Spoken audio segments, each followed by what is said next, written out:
this. All right.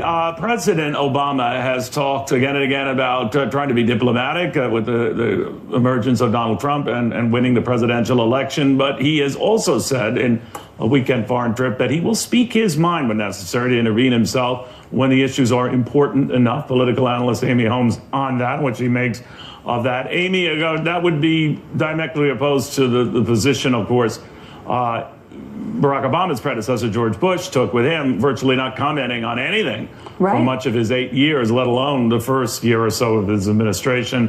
What can we expect from President Obama, you think? Well, President Obama has said that, immediately after he leaves office, he's going to take some time for himself, think and write and so forth. But he's also threatened that he's going to speak out when he thinks that the issues are, quote unquote, fundamental. Well, I would ask, what issues when it comes to being president of the United States aren't? That's why we have elections. That's why we have a commander-in-chief.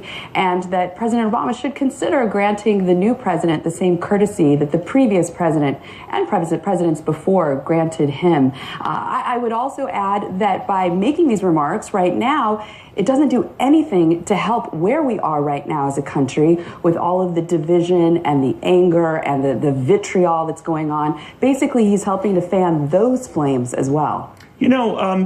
President Bush's posture as a former president is a little different than most others, because at least on occasion they would come out and mention something that they either were concerned about or didn't like, not repeatedly, but enough. So you could argue that it would be understandable if Barack Obama, concerned that his legacy was being trashed here, and he's been very careful to guard that, would stick up for either probably the Affordable Care Act or what have you. But where do you think he should draw the line, if he draws it at all? Because he's not going to sit by passively, as a lot of that is undone, right?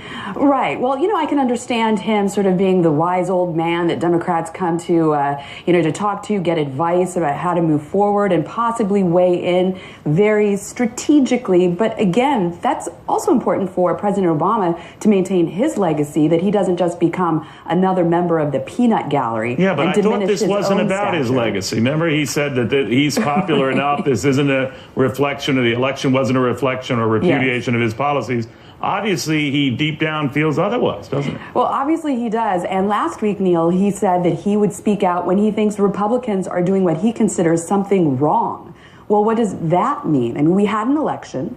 President-elect Donald Trump won, and it was a repudiation by many voters of the previous 8 years. We also had midterms in 2010. Those were repudiation. 2014, where voters put Republicans in charge because they wanted to put the brakes on President Obama's agenda. We also have something called term limits for presidents. They're only allowed to serve 2 terms. That's right. A reason for that, because you want to turn the page and give the voters, the electorate, a new leader to lead them forward. And I would ask President Obama, you're not president for life. You had your 8 years. Now it's time to pass on the torch. Let's scoot down the bench. All right, Amy Holmes, thank you very much. Good seeing you again.